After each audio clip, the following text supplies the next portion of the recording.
and say who you are, where you're from, so we can recognize you and say hello. So today we're continuing our conversation, our marriage conversations, and we are talking specifically about, well, the question is, are you wifey material? Are you wifey material, simply put? And what does it mean to be wifey material?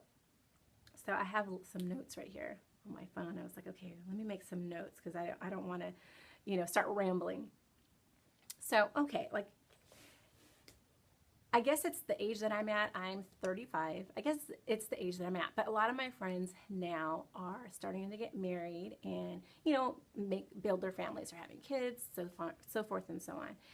And, even a lot of the stars that you see are starting to get married. Beyonce's been married for a while, but, it's becoming more of a common thing that you see. At least I feel like. And so I thought it would be a good idea just to talk about what it means to be a wife and kind of check yourself. Are you wifey material? Are you in the right headspace to join in union with someone? Hey, Shar. So we're talking about, are you wifey material? So I have about 5 points that you can use to kind of check or reaffirm, that yes, indeed, I am wifey material, and that you're fulfilling your role, fulfilling your role as a wife. So let's jump in. And as I'm talking to you guys about my perspective and my experience, please tell me what you think and what's working for you and what if you agree, if you disagree, and of course share hearts if you like what you're hearing. So the first thing that I think it's important for us as wives or aspiring wives is, hey, Jay Maston, thanks for joining us. Excuse me. The first thing is to make sure that we are mindful of the company that we keep. Okay, so prior to being married, you have a circle of friends. Even when you continue on into marriage, you have a circle of friends. When you were single and you didn't have anyone that was attached to you, you didn't have anyone that you were responsible to. You were your own person, and like it or not, when you hang with a certain group of people, you've heard the saying, birds of a feather flock together. So people begin to make certain assumptions about you, your behavior, your past even.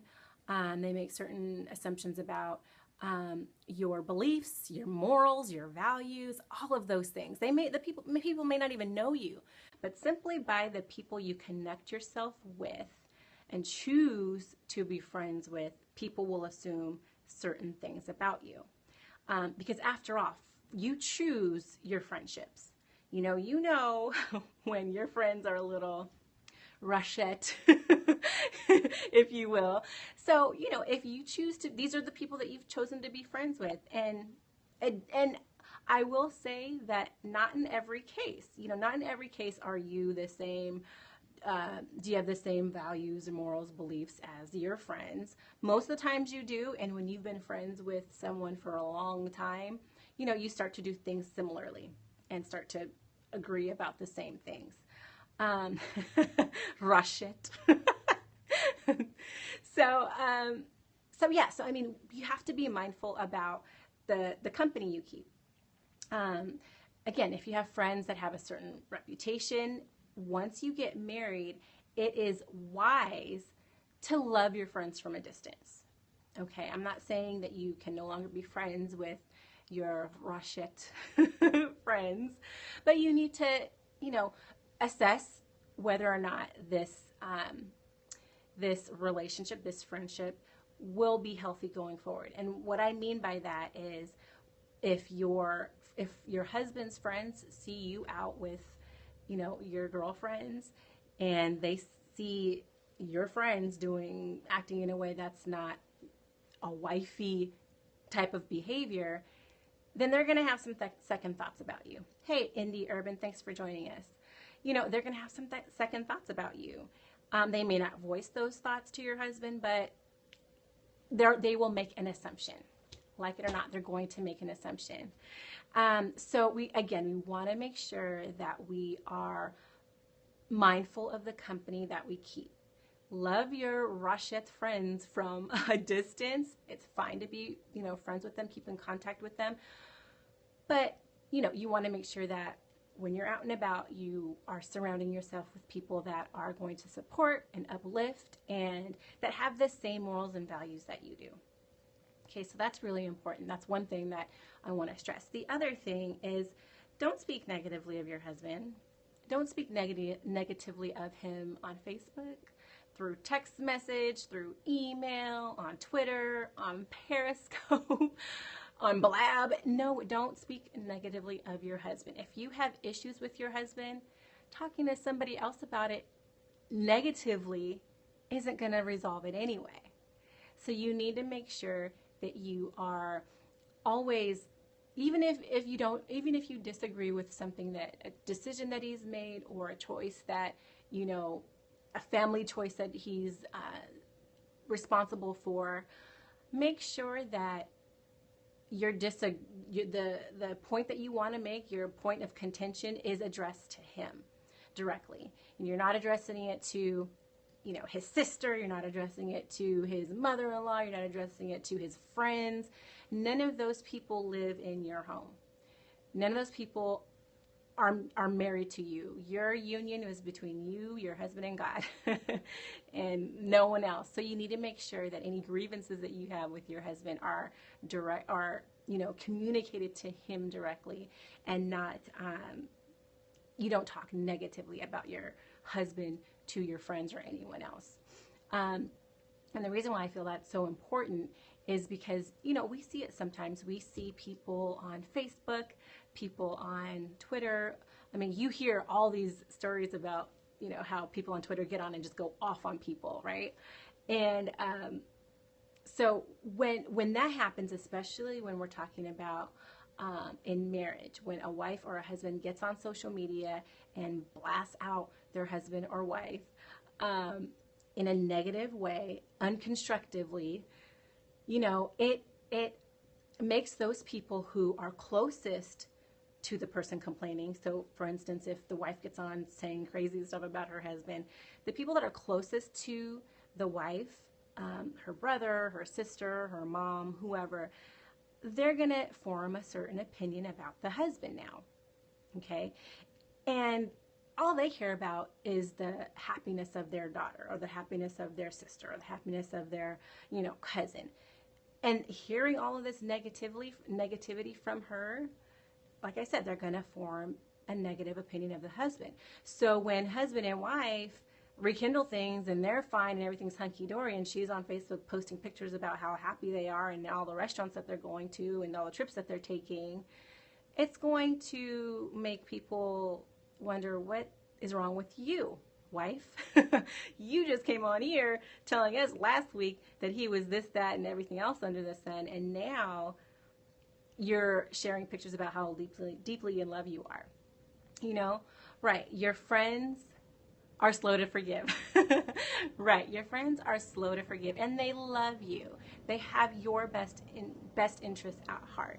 So when you go on social media telling all of your business, you have to expect that when you come back saying how happy you are, people are going to think a certain way about you and your level of sanity. So I mean, that's not the only reason not to get on social media and blast your husband or wife out. It just isn't right. Those conversations, those thoughts, and those feelings need to be addressed to your husband directly.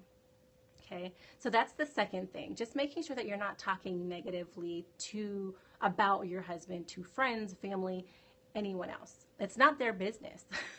It's not their business. If there's something serious happening, if there's physical abuse, then clearly that's a situation where you need to get help. You need to do what you need to do to get out. But otherwise, you need to address those issues with husband directly. The other thing is, watch your attitude and watch your tone, right? So a lot of times we, for instance, I'll give you an example. Your husband says, hey, can you make chicken and dumplings tonight for dinner, and you've already had it in your mind. You already went shopping for to make baked chicken, right? So your response is, I guess. Shara says, I'm still mad at my sister's husband for something my sister told me years ago. You guys, I'm telling you, it's just you aren't as quickly to forgive the in-law. You know what I mean? And you can't help it. You can't help it. You love the person that is your family member, your blood member. You can't help it. That's just how we're made up. But yes, so to your point, Shar, yeah, exactly. It's not a good idea to share negative things about your spouse through email, with anyone else outside of the marriage, whether that's on Facebook or social media or on the phone. Don't do it. So back to the next point. Watch your attitude and your tone. So again, even if your husband is asking you to do something that you don't feel like doing because you've been, at work all day or what have you, don't respond in a nasty way. Don't say, I guess, because we don't like it when people talk to us like that. We don't like it when people are, saying things to us in a way that makes us feel like we're bothering them or makes us feel like we're being an inconvenience to them, And the last person on this earth that we as wives should cause an inconvenience or should make feel that that is the last person on earth that we should make feel that they are being an inconvenience to us. The last person that you guys know what I'm trying to say. We should not have our husbands thinking that they are burdening us, that they're a problem to us, that they get on our nerves, And so when we respond in a way that shows that, then that's a problem. Okay. You might even be saying, so even by saying, I guess so, you're saying that, yeah, you're going to do whatever it is he's asking, but you're saying it in a way that's like, yeah, I guess so. If you want me to go back out to the store and you know what I mean? So just the whole tone of our response in a situation where we don't feel like doing something and in a situation when we do feel like something, we should always have a pleasant tone. And just like a pleasant attitude. So specifically when we talk about attitude, it's so easy for us to, come home and just be drained from the day and just want to do nothing but sit on the couch or want to do nothing but, take a nice hot shower. But we are, I'll say the word bombarded. We are faced excuse me, with the realities of home life. And it's tiresome, but you've probably heard the saying that attitude is everything. The way that you carry yourself and the way that you allow your attitude to show is how things will turn out. So like if you encounter a negative situation at home, you want to make sure as much as possible that you respond in a positive way. So at our house, our kids are always spilling something. They're always spilling something. So Sunday is our day where the house gets spick clean, top to bottom, right? But Sunday, when we get home from church, without fail, someone busts open a pack of crackers and crumbs are everywhere. Someone knocks over, a full glass of Kool-Aid and it gets everywhere. There's just always something. And when I want to say, you guys, we just cleaned the house. When I want to like yell and be like, I have to stop myself and say, okay, they're just kids. They're just kids. And it's not the end of the world. Truly, it's not the end of the world. And that's just an example, but there are so many cases where we allow ourselves to get upset about things when really it's not the end of the world.